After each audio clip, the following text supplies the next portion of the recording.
Yeah. Spin the shit. Spin the shit. Are you ready? Are you ready? If there's one thought, can you get it? Can you get it? Gosenzo-sama Banbanzai, an obscure little oddity from the 80s, a complete bomb, commercial failure.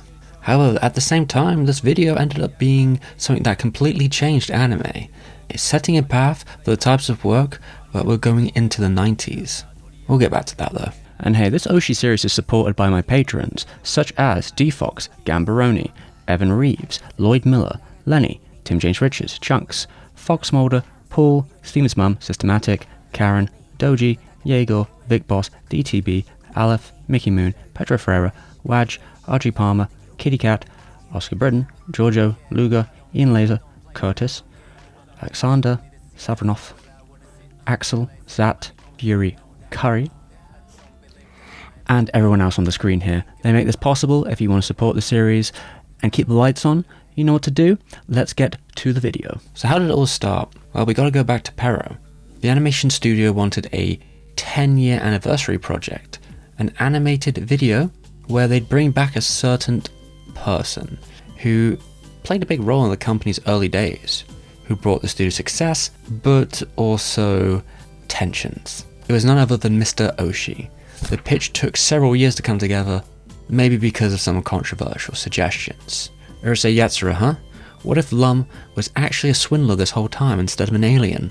There was a look of shock and disbelief in the president's face. Well, I guess Urusei Yatsura was off the table. So it became an original story. New title? Gosenzo-sama Banbanzai, or Long Long Live the Ancestors. Mariko arrives out of the blue to an apartment looking like a swindler about to play a dysfunctional family, telling them she's their great-granddaughter.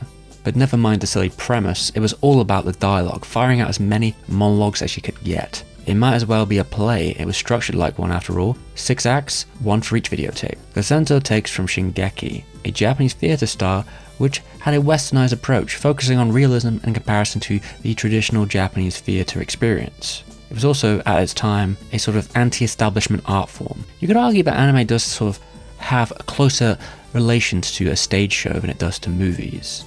And certainly that's something that the director has played around with throughout his career. Gosenzo brought it to the next level.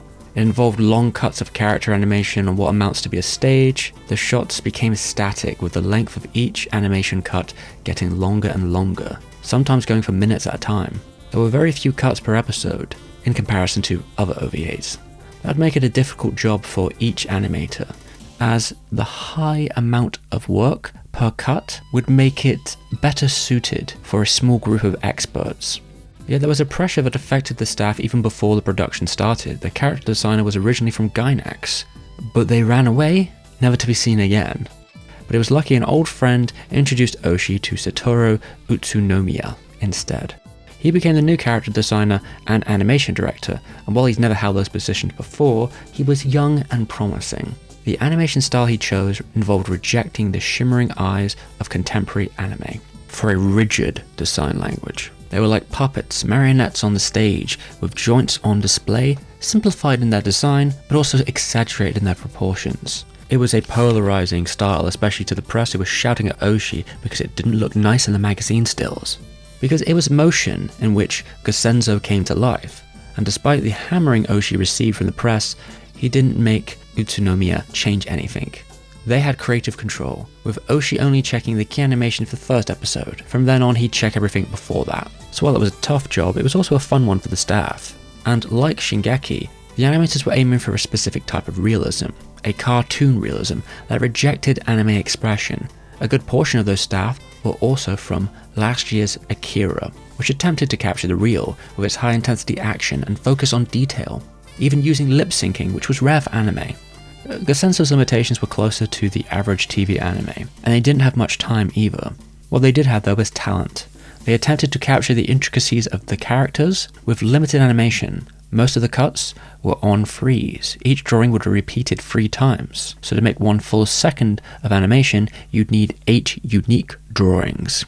If you animated as you would on a normal TV anime and only increase the number of in-betweens. If they were in service of the unrealistic movement, then it would look smooth, but not real. Otsuka-san and Miyazaki-san drew Castle Cagliostro on freeze, right?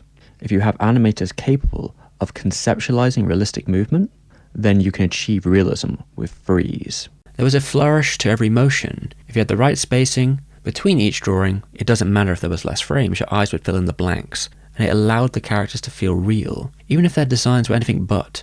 In a way, simplifying the designs meant they could focus on the animated movements for each character. They would try not to add too many movements per action. They needed the right balance where it wasn't over-laboured to convince the audience of the performance. Just look at Maruko's entrance. She's often the character that cuts through the frame and makes everything more dynamic, away from the stage. Here we have a staggered zoom, which actually feels natural with this motion, and that's hard to pull off, and it works really well on top of the perspective animation. In particular, it's those shadows that were striking. There was an attempt in the series to capture the way light affects real surfaces, implying the volume of the characters. Gosenzo-sama would also use stage lighting, like gels. One colour blasts at the stage when it gets tense. They want you to believe the world is a stage. It's a distorted reality where nothing is serious, just look at the sound design. It's slapstick all over the place, but it's a good example of how the sound can enhance the visuals, even playing to that hypothetical audience. But if they played to anyone, it would be the cast of this video. The staff get to do these larger-than-life performances where they let loose. Even if it wasn't officially Urusei Yatsura, it retained much of the cast. Even in their new roles, they mirrored the old ones. The cast was still beating up their son, and the son himself, Inomaru's worldly desires are going to bite him in the ass. So, it's a bit like poetry. So let's talk about the animators. They were the main draw after all. Shinji Hashimoto did this cut, and he would go on to be an esteemed, realist animator. This is the introduction of the cock-block time police, Bunmei Miroto. He's posing like a clock, he's doing his Sentai stances, and the choreography is what brings it together. The lock of the joints, and even just the little bits like losing balance for a slight second. They add to capturing something tangible. It has setups and payoffs, but all work well, including this drawn-out batting scene which goes hard. Even if it's more of a dance than a knockout, it's very exaggerated, but it does have a very satisfying conclusion here.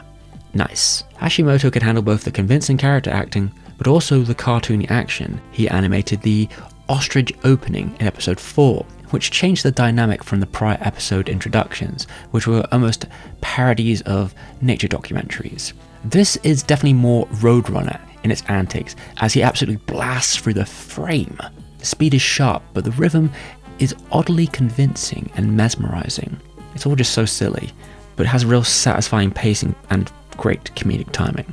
To Shinji Hashimoto's recollection, this OVA is where he first met Shinya Ohira, who'd go on to be a long-time collaborator of Hashimoto's. During this time, Ohira was relatively fresh. He had some experience working in effect animation and was currently on Gundam, but he actually quit that series to focus on Gosenzo.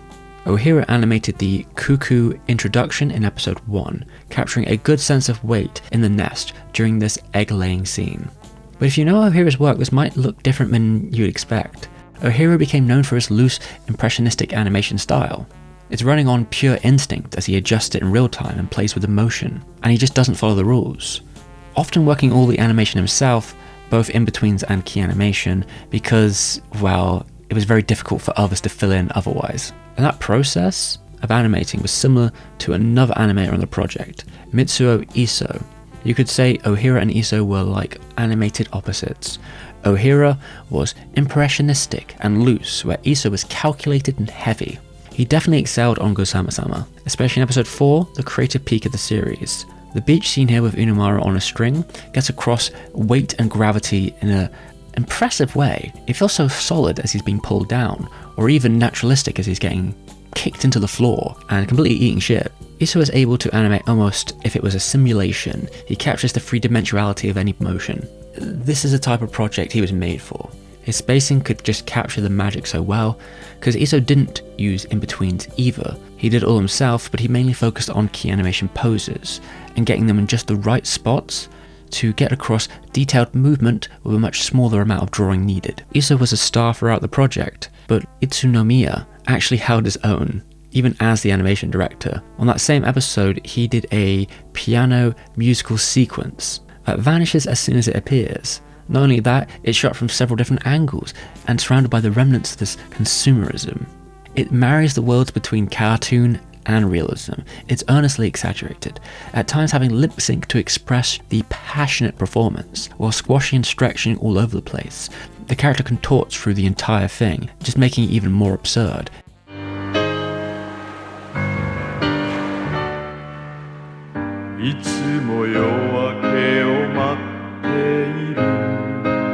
It's definitely the best musical sequence in the show, and the first, which probably reflects the animation philosophy of Gosenzo-sama better than any other cut, which makes it extra impressive since they animated this episode in about 2 months. Episode 4 could have basically been the end of the entire series. It would have been a good peak point to finish it.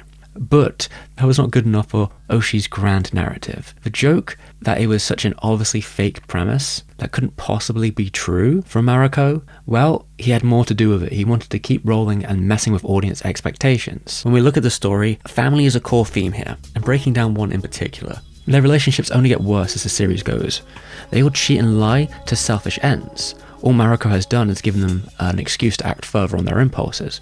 It all culminates in episode 5, where after faced with the uncomfortable truth, they'd rather stick together in denial and start a life of petty crime.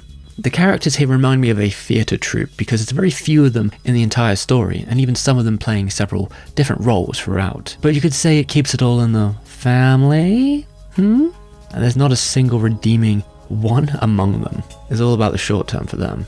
I don't care if she's my granddaughter from the future. I'm 17 and I want to... You can fill in the blanks. There's that mentality that leads each member to their downfall. It's like generational trauma where they repeat the same mistakes until one member breaks the chain. Inamaru doesn't take that well. He refuses to deal with the consequences and continues to run away, pushing anything that's intruding, and basically spends the rest of the series running away, pushing away from the past, even though it keeps coming back to haunt his dreams. This sequence here is one of the rare instances where you see other characters who are not part of the family. But they also might be, as they resemble a younger version of many of the characters in the show, that ultimately abandon Inamaru as nothing but a weirdo who gets knocked down. He's lost any connection he had, but he keeps on running towards that goal, and when he finally gets to it, he's forced to acknowledge the problems in front of him. He's now left with nothing but stories that sound too fake to be believed. It would be tragic if it wasn't so dumb. The final episode was even stricter on the schedule, 1 month to put it all together. Once more, while the key animation was good, Oshii thought the in-betweens were pretty bad, so Umetsu no Miya had to fix it all up. And that wasn't easy because they didn't have enough time to do the close-ups. They just focused on fixing the motion, which is the opposite of what you usually do. At one point, they just gave up on the shadows entirely. The cuts would go full flat painted. In turn, episode 6 feels less polished, but has flashes of brilliance. Most of the opening dream sequence was done by Mitsuo Iso, and while the style runs looser, it does carry some nice attention to detail, including some nice cloth animation towards the end. And to hit that deadline, they needed to get a lot of favours pulled in, because this episode has a ton of animators on it. Some of them he probably had to beg Ghibli to give them back one more time, among getting everyone else back from the other episodes. Throughout the chaos of its ending, it's kind of a classic Oshii turn, it gets really wordy, starts turning into a nightmare, loses all consciousness of reality, and makes everyone confused by the end. Same as it ever was, huh? And it's easy to see how this work could be divisive. It didn't crack the top 50 of Animage's chart at the end of the year. Well, that didn't happen to any of Oshii's other works, let's say that. And even when they recut it into a movie, it didn't sell. Didn't sell at all, really. But there definitely was that one group who was really shocked by it. In fact, they even called it the Gosenzo-sama shock. Animators, when they saw something that came out that was made on such a tight schedule with very little money but had such expression and such detail in its movement, well, it really blew them away. It was a new style of expression, but it gave everyone else inspiration, and a lot of the animators on this project went on to be relatively famous in their own right. It was basically the shape of animation to come.